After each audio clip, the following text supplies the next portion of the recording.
बेटा रामू, रुक जाओ एक पल। मैं देख रहा हूँ तुम्हारी आंखों में लालच की चमक है और तुम जंगल की गहराई में जा रहे हो। पुरानी कहानियां हैं जो मैंने अपने दादा से सुनी। वहां एक मायावी वृक्ष है जो लालची आंखों को अपनी दुनिया में खींच लेता है। वो दुनिया धोखे की है, जहां हर कदम पर मौत नाचती है, सस्पेंस हर सांस में छिपा है और धोखे की परतें इतनी गहरी कि इंसान खुद को ही भूल जाता है। मैंने खुद एक बार देखा था, एक लकड़हारा गया और कभी नहीं लौटा, सिर्फ उसकी चीखें हवा में बाकी रहीं। लालच मत करना बेटा, वरना वापस नहीं लौट पाओगे। सच्चाई और धैर्य रखो, यही जीवन का असली सार है। सोच लो, क्या ये जोखिम के लायक है?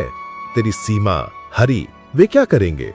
जी सरपंच जी, आपकी बात सही है और आपकी कहानियां मुझे डराती भी हैं, लेकिन मैं सावधान रहूंगा। बस थोड़ी लकड़ियां काटकर आ जाऊंगा।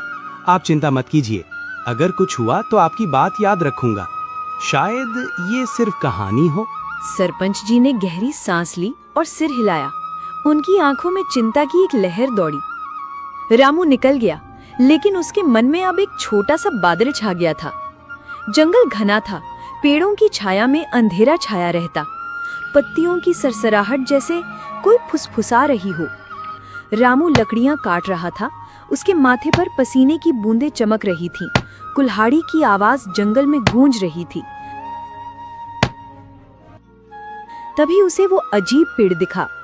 ट्रंक सोने जैसा चमकता, पत्ते हवा में नाचते जैसे जीवित हों, और हवा में एक मीठी लेकिन रहस्यमयी खुशबू। रामू की आंखें चमक उठी। लालच ने उसे पूरी तरह घेर लिया। ये क्या चमत्कार है? सोने का पेड़, अगर काट लिया तो जीवन बदल जाएगा। सीमा खुश, हरी को हिस्सा, गांव में इज्जत। लेकिन सरपंच जी की बात, क्या ये वही वृक्ष है?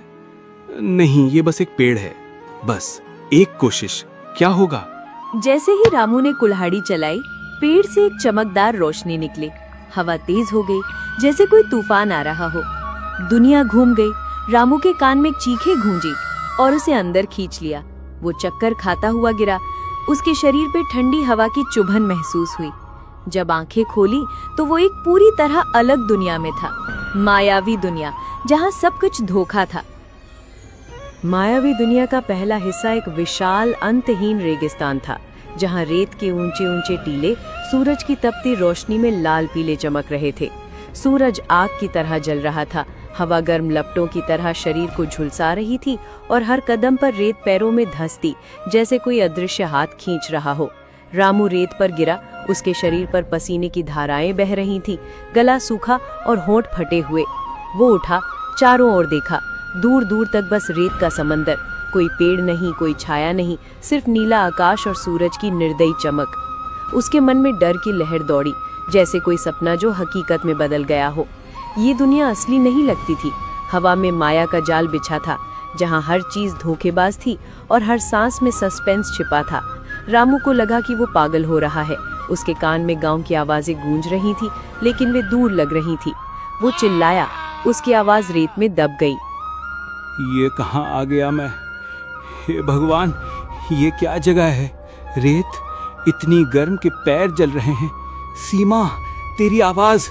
हरी, तू कहाँ है? सरपंच जी, आपकी चेतावनी, क्या ये वही माया है?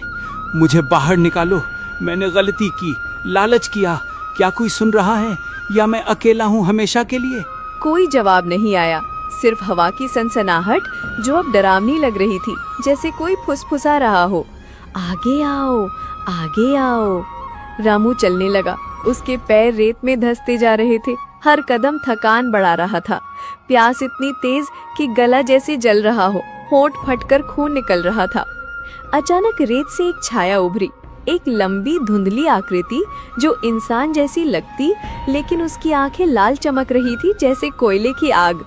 ये माया का पहला धोखा था, एक डरावनी हरकत जो रामू को डराने और भ्रमित करने के लिए बनी थी। छाया ने हंसते हुए आवाज दी, जैसे कोई पुराना दोस्त बुला रहा हो, लेकिन उसकी हंसी में एक खोखलापन था। रामू का दिल जोर से धड़का। वो रुक गया। उसके मन में संदेह उमड़ रहा था। प्यास लगी है ना रामू? तेरी सीमा ने मुझे भेजा है। आगे एक कुआं है, ठंडा पानी, मीठा, जैसे अमृत। चलो मैं दिखाता हूँ। यहाँ सब कुछ मिलता है, बस विश्वास करो। मैं तेरा दोस्त हूँ, हरी जैसा। डरो मत, बस मेरे साथ आओ। कौन हो तुम? मेरा नाम कैसे जानते हो? सीमा ने भेजा, लेकिन वो कैसे? पानी, हाँ मुझे पानी चाहिए, गला जल रहा है। लेकिन ये जगह, ये सब झूठ तो नहीं? अगर धोखा है तो मैं क्या करूं? ठीक है दिखाओ, लेकिन सावधान रहूंगा। रामू दौड़ा, उसके पैर रेत में फिसलते। उम्मीद की एक किरण मन में चमकी, लेकिन जैसे ही वो कुएं के पास पहुंचा, रेत हिली और कुआं एक गहरे काले गड्ढे में बदल गया। रेत उसे निगलने लगी, जैसे जीवित होकर हमला कर रही हो। उसके शरीर को नीचे खींच रही थी। डरावनी हरकत थी। रामू की चीखें गूंजी।